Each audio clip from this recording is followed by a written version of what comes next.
Hey vous, j'espère que vous allez toutes et tous très bien. Aujourd'hui on se retrouve pour un update lecture spéciale roman et celui spécial comics va arriver la semaine prochaine sur la chaîne. Sur ce, générique.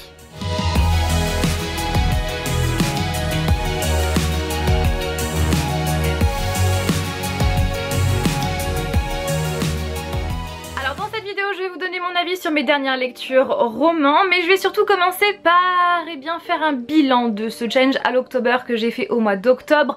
Donc si vous ne connaissez pas, c'est un challenge livresque où le but c'est de se concocter une palle spéciale sur le thème d'Halloween, des livres qui font peur ou pas, du fantastique, des fantômes, des vampires, tout ça.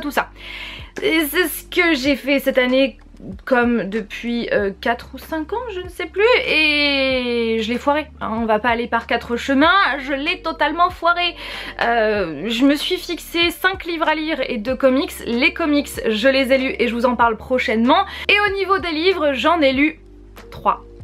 Oui, parce que y a pas mal de choses qui font que déjà nous avons notre petit Alec dans notre vie, donc c'est vrai que la famille s'est agrandie, donc forcément j'ai un peu moins de temps pour lire, et puis le mois d'octobre est toujours très chargé en termes de vidéos, notamment parce que je fais la semaine Halloween chaque année en fin de mois d'octobre, donc du coup le rythme est un petit peu plus soutenu, d'autant plus que l'endroit où je tournais mes vidéos n'est pas ici actuellement, voilà, c'est dans notre future maison, donc du coup ce n'était pas là, du coup je me déplace. Bref, oui, j'essaye de trouver des raisons, mais tout ça fait que clairement je n'ai pas tant lu que ça. Il y a un livre parmi ceux que j'ai lus que j'ai dû traîner 15 jours. Parce qu'à chaque fois, le soir, donc c'est le soir que je lis majoritairement, j'ai pas envie de le lire tellement ce livre m'a ennuyée. Du coup je repoussais ma lecture, et comme je voulais lire vraiment qu'un seul livre à la fois, je repoussais ma lecture et j'ai fini par le terminer, mais ça a été long et laborieux. Et d'ailleurs je vais commencer par ce livre. Il s'agit de 7 mensonges par Elizabeth Kay dans la collection La Bête Noire chez Robert Laffont. Tout a commencé par un mensonge, un tout petit mensonge. Jane et Marnie sont inséparables depuis l'enfance. Et si Jane avait été honnête depuis le départ, si elle n'avait pas menti cette toute première fois, alors peut-être que les choses auraient pu tourner autrement. Peut-être que le mari de sa meilleure amie serait encore en vie. Le temps est venu pour Jane de dire la vérité. Enfin, sa vérité. Tandis qu'elle se confie et décortique les 7 mensonges qu'elle a racontés à Marnie, chacun plus terrible que le précédent, elle révèle les couches de noirceur qui ont infiltré leur amitié et les secrets toxiques qui remuent sous la surface. Mais une vérité peut toujours en cacher une autre. Alors ce livre, comment vous dire? La première partie est hyper longue. Hyper méga longue. Ouais, la moitié du livre est hyper longue. La seconde aussi, mais on va dire que à partir du moment où il se passe le fameux truc, bon, ça, il y a un peu plus de choses quoi. Mais c'est vrai que la première partie est longue, ça a été très laborieux.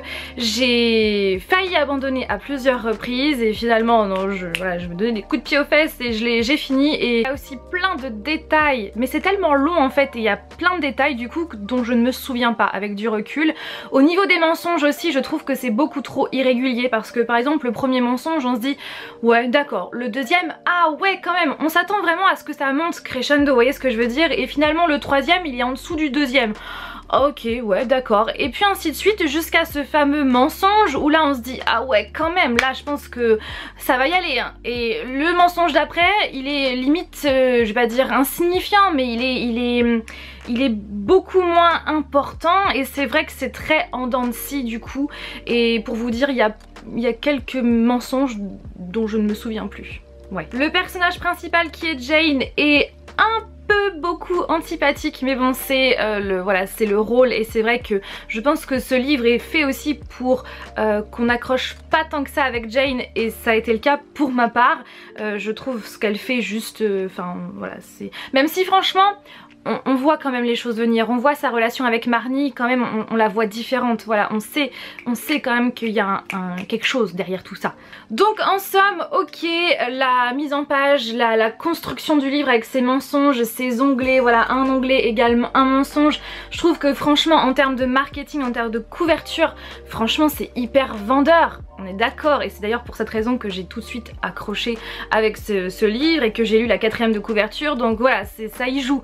Mais finalement, avec du recul, la moitié du livre m'a ennuyée, même si ok, il faut raconter les bases pour mieux comprendre la suite, mais ça a été d'un ennui, mais pas possible, même si la fin nous laisse sur les fesses. À mon sens, j'ai l'impression d'avoir un petit peu perdu mon temps, et du coup bah voilà, si vous aimez les livres, et puis aussi sachez que du coup comme c'est Jane qui raconte sa vérité, il n'y a quasiment, enfin si, il y a des dialogues, mais ce n'est pas le plus important, il y a beaucoup plus de narration que de dialogue, et c'est vrai que moi qui suis fan, mais fan de la première heure des dialogues, c'est vrai que à plusieurs reprises quand je voyais ce genre de page là par exemple, où il n'y a pas un seul dialogue, c'est vrai que ça m'a découragée à plusieurs reprises. Du coup je ne peux pas vous dire ne l'achetez surtout pas, ne le lisez surtout pas, puisque j'ai vu mais énormément d'avis positifs sur internet concernant ce livre, donc ce n'est pas parce que ça ne l'a pas fait avec moi que ça ne va pas le faire avec vous, mais en tout cas sachez que il y a beaucoup de narration, peu de dialogue, il y en a quand même, hein, rassurez-vous, mais il y a peu de dialogue, beaucoup trop de détails, et il est très ennuyeux et pas mal inégal, voilà, sachez-le. J'ai lu pendant ce challenge à l'October Malédiction par Cécilia Armand, que les éditions Elixiria m'avaient envoyé avec gentillesse, et franchement Non, on va pas parler de mon avis. Le résumé d'abord. Victime d'un terrible accident, Rosalie se réveille dans un endroit qu'elle ne connaît pas. Dans cette pièce sombre et froide, elle se rend très vite compte que quelque chose ne va pas. Et pour cause, elle n'est pas seule. Un homme aussi beau que mystérieux à l'allure surnaturelle se tient devant elle. Cet inconnu aux yeux émeraudes est sur le point de bouleverser sa vie. Mais qui est-il? Une histoire d'amour entre le paradis et l'enfer. Qui de l'amour ou de la mort triomphera? Alors ce livre-là, je l'ai vraiment adoré. J'ai presque eu un coup de cœur. Je l'ai adoré parce que bah, déjà c'est centré sur l'univers des anges. Et vous le savez, hein, l'univers des anges et moi, passion, j'ai envie de vous dire. Et ce depuis des années et des années. D'ailleurs j'ai fait une vidéo sur les livres fantasy, fantastique, urban fantasy que je vous conseille. La vidéo s'affiche juste là, et il y a donc une catégorie sur les anges.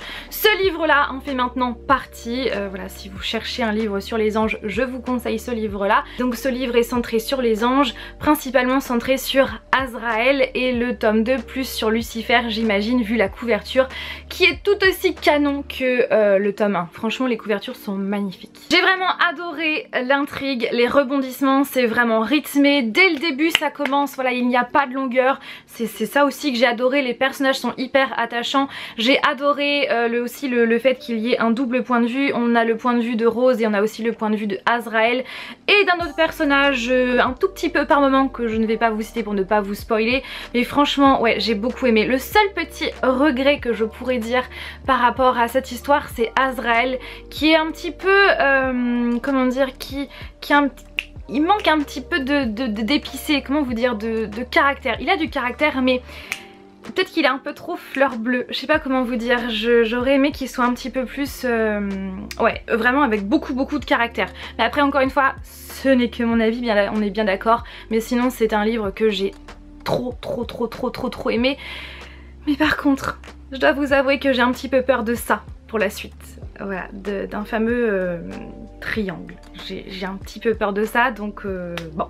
Hein, mais en tout cas c'est avec plaisir que je lirai le tome 2. J'ai trop hâte de le lire parce que bah, bien sûr hein, la fin, cliffhanger, tout ça hein, vous connaissez les vailles des tomes.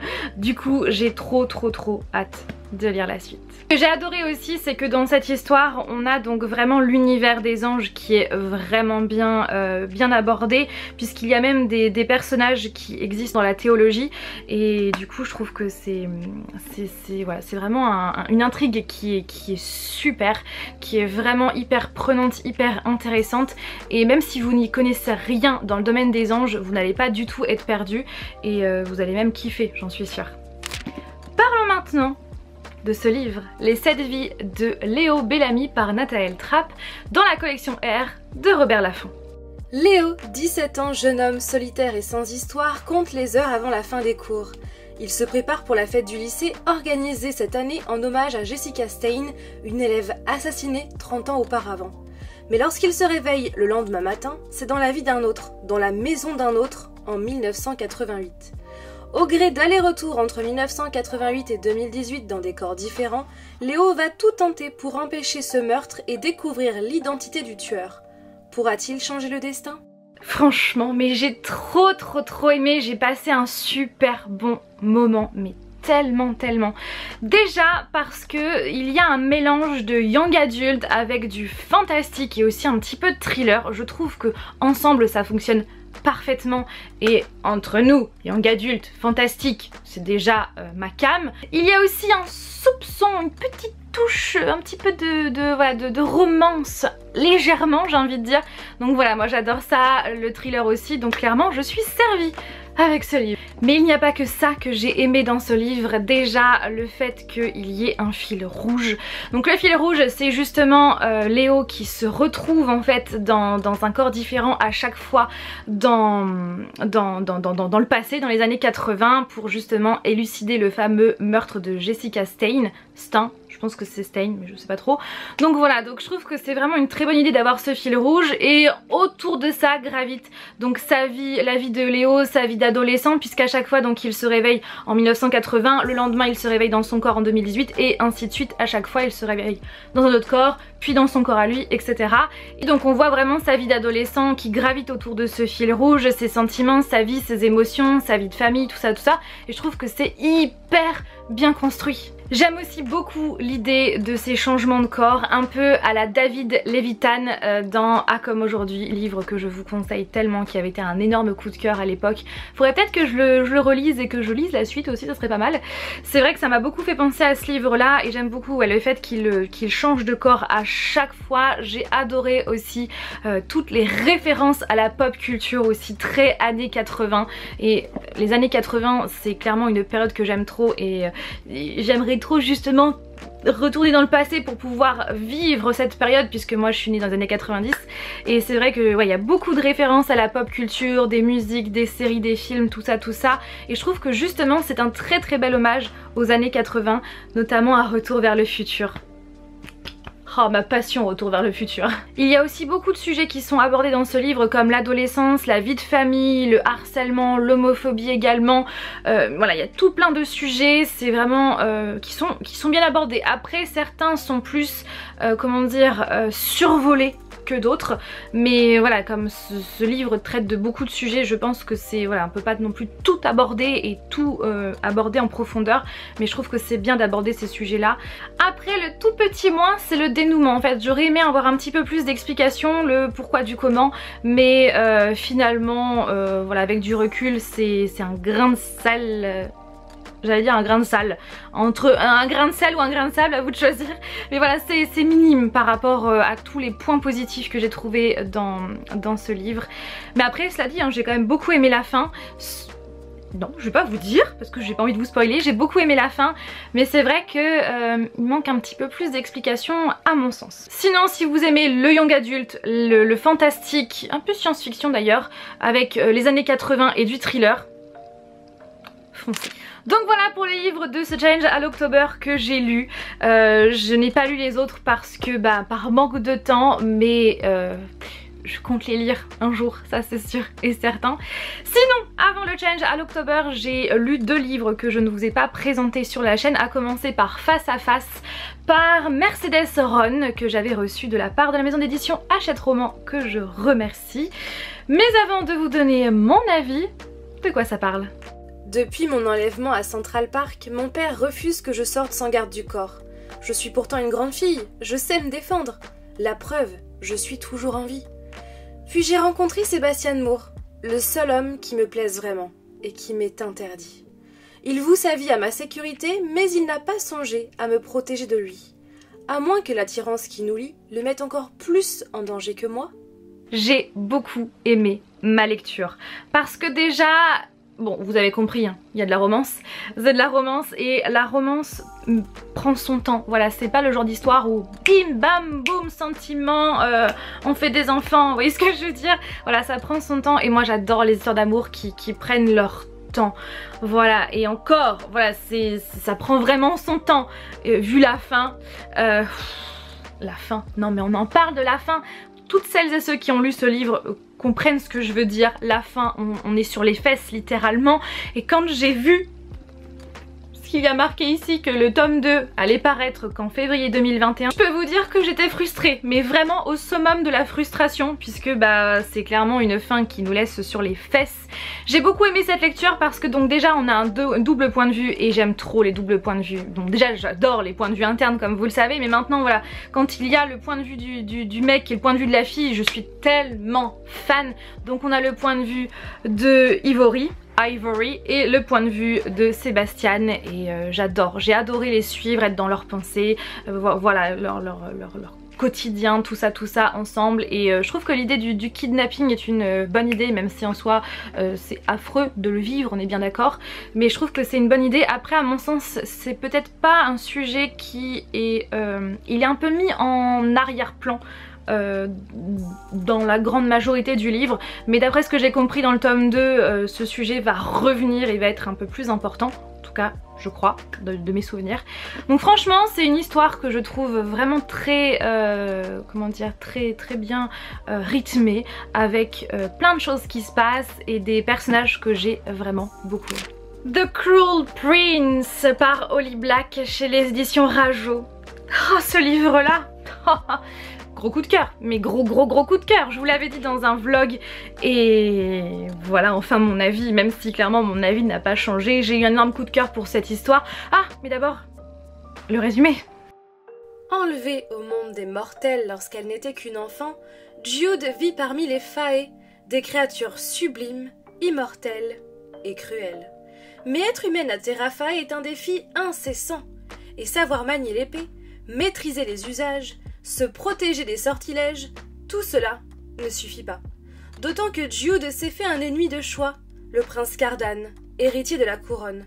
Pour gagner sa place à la cour, appartenir vraiment à cette terre de magie, Jude doit le défier, quelles qu'en soient les conséquences. Comment vous dire, ce livre, j'ai eu un énorme coup de cœur pour ce livre. J'ai trop aimé parce que déjà l'univers est tellement original, tellement bien pensé. Et clairement c'est le genre d'idée que j'aurais aimé inventer clairement avec les Fae, avec voilà l'univers dans lequel évolue Jude. Je trouve que je suis trop fan et Jude c'est typiquement le genre de personnage féminin que j'adore, qui a du caractère, qui ne se laisse pas marcher dessus, qui a du courage en même temps et qui fait tout pour s'imposer malgré les gens qui sont autour d'elle, malgré ce qu'elle subit de la part d'un certain prince cruel.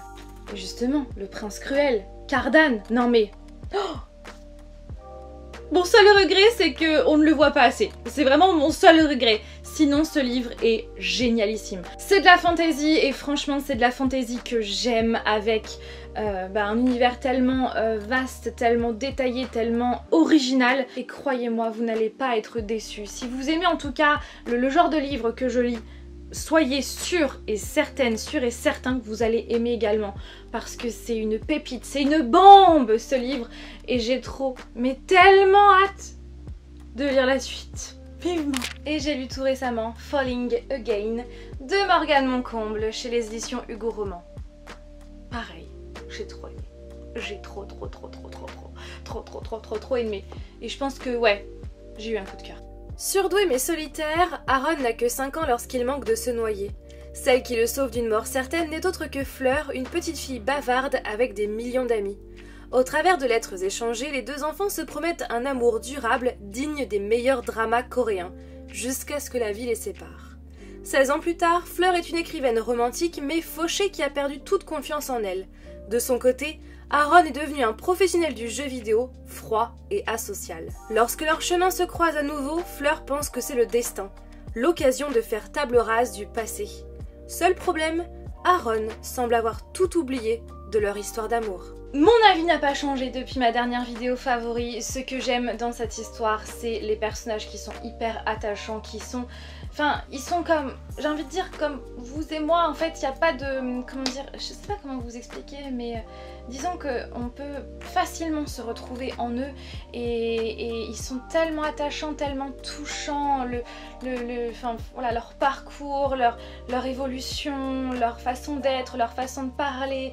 J'ai vraiment adoré Fleur, j'ai vraiment adoré Aaron, j'aime trop ces personnages clairement. Leur histoire est hyper, je trouve que c'est une histoire qui est très fraîche malgré ce qu'on peut apprendre au fil du temps, puisqu'il va y avoir des rebondissements, des choses qui sont pas très chouettes, surtout du côté de Aaron. Franchement c'est une bulle d'air frais ce livre, et comme je vous l'avais dit, le fait que cette histoire, les deux personnages travaillent dans une entreprise de jeux vidéo, je trouve que c'est une trop bonne idée, c'est hyper intéressant, et moi j'adore les jeux vidéo donc clairement je suis servie. C'est une bulle d'air frais, j'ai envie de dire. Certes ce livre fait 400 et quelques pages, 470 pages quasiment, mais je l'ai lu tellement rapidement, tellement la plume est fluide, tellement c'est addictif, tellement j'ai adoré être dans les pensées des deux personnages, puisqu'on a aussi bien le point de vue de Aaron que le point de vue de Fleur, et les quiproquos, tout ça, je trouve que c'est une super histoire, vraiment hyper touchante, que je vous conseille très très fortement si vous êtes fan de romance. Voilà pour les derniers romans que j'ai lus récemment, et ne vous inquiétez pas, pour les fans de comics, la partie donc comics va arriver très prochainement. Sur ce, j'espère que tout va bien pour vous, que vous allez bien et que vos proches également. Je vous fais tout plein de bisous et je vous dis à mercredi prochain pour une nouvelle vidéo. Bye!